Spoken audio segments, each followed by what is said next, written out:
É impressionante essa fala do presidente Lula, porque parece aquela coisa da história, né? Que a primeira vez acontece como verdade, a segunda como farsa, mas sempre se repete. Porque eu me lembro em 2022, quando eu era secretário da Fazenda do Estado de São Paulo, o presidente Bolsonaro, o que ele fez com aquela lei complementar 194? Ele obrigou os estados todos a baixarem a alíquota da gasolina para a chamada alíquota modal. Em São Paulo, por exemplo, a alíquota do ICMS era 25% e nós tivemos que passar automaticamente para 18%. Só para vocês terem ideia, isso produziu um desfalque que precisou ser coberto depois com compensações de cerca de R$ 1 bilhão por mês, no caso de São Paulo, né? Aí o Supremo Federal entrou na história, teve aquele grupo de conciliação montado pelo ministro Gilmar Mendes. Foi uma guerra, na verdade, né, que se montou em cima da questão do combustível. Então, eu acho que isso é um desserviço, né? Ficar tentando apontar culpados, quando na verdade o que mudou não foi o ICMS, o que mudou de patamar, e mudou fortemente, apesar da melhora recente, foi a taxa de câmbio. Esse é o vilão da história.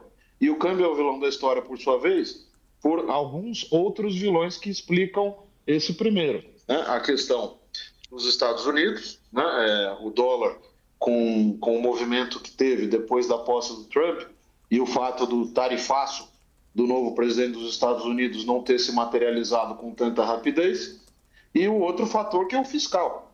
Isso sim está na mão do presidente Lula e é onde ele poderia fazer alguma coisa. Sakamoto, Bom, antes de mais nada, boa tarde para o Felipe, né? Tudo de bom. Gente, essa questão, na verdade, primeiro que tem, existe, acho que é bom lembrar, eu acho que o Lula está procurando formas de ficar se justificando com relação ao aumento de preço, não apenas da gasolina, da comida. Eu estava fora, andei, na hora que comecei a ver as notícias, né? É aquela ladainha, né? De tentar buscar justificativa para o aumento do preço, né? Ao invés de implementar pelo menos algumas medidas aqui e ali, por mais difícil que seja ou por mais demoradas que sejam, para redução geral de determinados produtos, gêneros alimentícios, né? Ou mesmo né, medidas com relação, não medidas de intervenção no câmbio, é claro, ninguém é maluco, mas com relação à utilização correta da própria banda do preço de combustíveis que tinha sido anunciada pela Petrobras. O ponto, na verdade, do ICMS, de transferir para os estados, né, a responsabilidade é um erro, como me colocou o Felipe e a Raquel.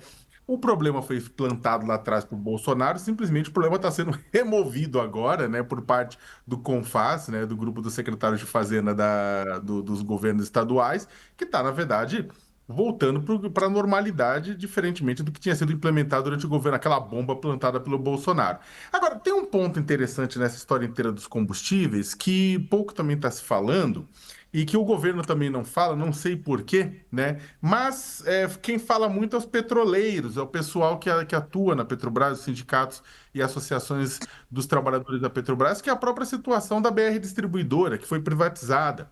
Né? Quando você tem uma queda no preço dos combustíveis, você tem um repasse dessa queda para o consumidor final, mas nem sempre, né? Isso é uma coisa muito doida. Ele pode discutir, o Felipe pode até explicar isso com mais propriedade, mas quando você tem um aumento, o pessoal repassa, agora você tem uma queda, não necessariamente repassa, né? Você tem até cartelização do processo e o pessoal não baixa totalmente, mesmo com a concorrência, não baixa para o consumidor final, né? É uma coisa muito louca, você não tem essa redução. E uma função que era da BR Distribuidora antes de ser privatizada, e aqui eu não estou criticando as privatizações, porque tipo, eu acho que é cada caso, tem casos que tem que privatizar mesmo, tem casos que não tem que privatizar, né? Não sou a favor de privatização por princípio, nem contra por princípio, mas no caso da BR, quando você tinha uma redução, eu estava vendo inclusive todas as tabelas, etc e tal, você tinha essa redução era encaminhada inteira para o mercado. Né? Ou seja, não tinha essa coisa, vamos reduzir peronomútil, né? Então, o que que aconteceu? A BR Distribuidora baixava também, e aí, consequentemente, as concorrentes eram as concorrentes que, inclusive, estavam tentando manter, não transmitir totalmente aquela redução para garantir um aumento da lucratividade do ganho, transmitia também, era obrigada a isso, né? E aí que tá, com isso, você teve um aumento da margem de lucro das distribuidoras. Você é contra a margem de lucro? Eu não sou contra o lucro. né? Eu só estou falando que, com isso, o governo também perdeu uma ferramenta importante de garantir que aquele redução que aconteça na bomba seja transferida, né, para o consumidor final. Acontece, só que, repito, o Lula não tem mais esse instrumento, não vai restatizar a BR distribuidora, então, ao invés de dar recados aqui e ali para agradar a base, como nesse caso dos próprios petroleiros, ele deveria, na verdade, pensar em formas mais estruturais de garantir a redução do preço do combustível e dos alimentos.